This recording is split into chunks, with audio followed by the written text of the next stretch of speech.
everyone, and welcome back to the channel. Today, we're diving into some fascinating news from the world of finance, specifically focusing on a currency that's been making some serious waves in Asia. We're talking about the Malaysian Ringgit, which is currently on track to become the continent's best performing currency this year. It's a pretty big deal, and it's catching the eye of investors worldwide. So, what's driving this impressive rally? Well, the ringgit is getting closer and closer to hitting a 4-year high. Analysts are pointing to a combination of powerful factors. First up, Malaysia's economy is really picking up steam. We're seeing strengthening economic momentum, which is a fantastic sign of underlying health and growth. When a country's economy is doing well, it naturally boosts confidence in its currency. But it's not just about what's happening within Malaysia. Global factors are also playing a huge role. You've probably heard about the easing trade tensions around the world.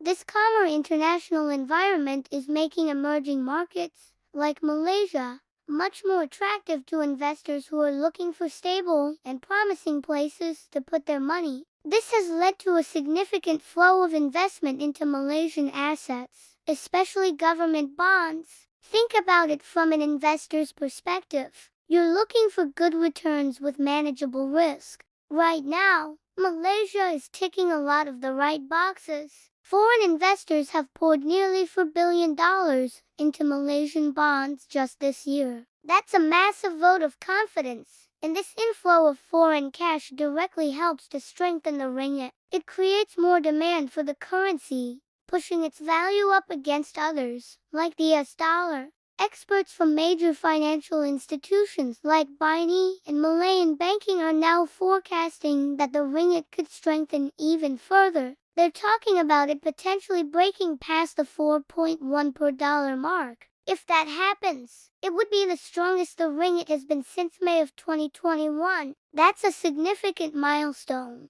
Another key piece of the puzzle is the stance of Malaysia's central bank, Bank Negara. They've been holding interest rates steady. In a world where some central banks are cutting rates, holding firm makes the ringgit more attractive for what's known as the carry trade, where investors borrow in a low interest rate currency to invest in a higher rate one. This stability from the central bank adds another layer of appeal for global capital. So, to sum it all up, we have a strengthening domestic economy, easing global trade tensions, a stable monetary policy, and a huge influx of foreign investment into local bonds. All these elements are creating a perfect storm that's propelling the Malaysian ringgit to the top of the charts in Asia. It's a remarkable turnaround, and a story we'll definitely be keeping a close eye on. What do you think about the ringgit's performance? Let me know down in the comments. Thanks for watching, and don't forget to like and subscribe for more updates.